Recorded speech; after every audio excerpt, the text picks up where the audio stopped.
దేశం కోసం ప్రాణాలు అర్పించిన శ్రీ సత్యసాయి జిల్లా గోరంట్ల మండలం కల్లి తాండాకు చెందిన వీర జవాన్ మురళీ నాయక్ కు మంత్రి నారా లోకేష్ ఘనంగా నివాళులు అర్పించారు. మురళీ నాయక్ తల్లిదండ్రులను పరామర్శించిన లోకేష్ ధైర్యంగా ఉండాలని, కేంద్ర రాష్ట్ర ప్రభుత్వాలు కుటుంబానికి అండగా ఉంటాయని భరోసా ఇచ్చారు. మంత్రులు అనగాని సత్యప్రసాద్, వంగలపూడి అనిత, సవిత, ఎంపీ బీకే పార్థసారథి, మాజీ మంత్రులు పల్లె రఘునాథరెడ్డి, కాలువ శ్రీనివాసులు, ఎమ్మెల్యేలు పల్లె సింధూరారెడ్డి, ఎంఎస్ రాజు, టీడీపీ నేత జేసీ ప్రభాకర్ రెడ్డి తదితరులు కూడా నివాళులు అర్పించారు. పాకిస్తాన్ తో సరిహద్దుల్లో పోరాడుతూ మురళీ నాయక్ వీర మరణం పొందారని, చిన్ననాటి నుంచే సైనికుడిగా సేవ చేయాలని కలలు కన్నారని లోకేష్ గుర్తు చేశారు.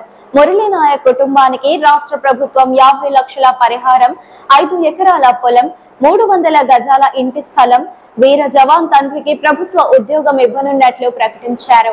కాసేపట్లో అధికార లాంఛనాలతో మురళీ నాయక్ అంత్యక్రియలు నిర్వహించనున్నారు. ఈ వీడియో మీకు నచ్చినట్లయితే లైక్ చేయండి. మరిన్ని లేటెస్ట్ అప్డేట్స్ కోసం వెంటనే మన ఛానల్ ను సబ్స్క్రైబ్ చేయండి. మీరు ఎటువంటి అప్డేట్స్ గురించి తెలుసుకోవాలనుకుంటున్నారో కామెంట్ బాక్స్ లో కామెంట్ చేయండి.